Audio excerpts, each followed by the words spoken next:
தான் எதையும் பார்க்கவில்லை என்பதால் தன்னை துரத்தும் விலங்கு தன்னை தேடாது என்று அது நினைத்து கொள்கிறது. ஆனால் உண்மை என்ன? அது தலையை மறைத்தாலும் ஆபத்து அப்படியே தான் இருக்கின்றது. வசனத்தில் வரும் மனிதர்கள் இடிச்சத்தத்தை கேட்டு காதுகளை மூடிக்கொள்வது போல இதை காதுகளை மூடிக்கொள்வது போதுதான் இது போன்றது. இப்போது பார்த்தால் ஒரு பொய் சொல்லும் நபரை எடுத்துக்கொள்வோம்.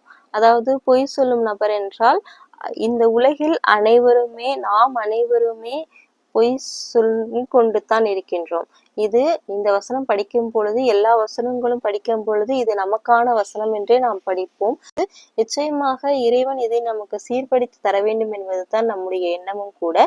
இதை பொய் சொல்லும் நபரோடு ஒப்பிடும் பொழுது ஒருவர் ஒரு தவறை மறைக்க ஒரு சிறு பொய் சொல்கின்றார் என்று வைத்துக் கொள்வோம். அந்த பொய் பிடிபட போகும்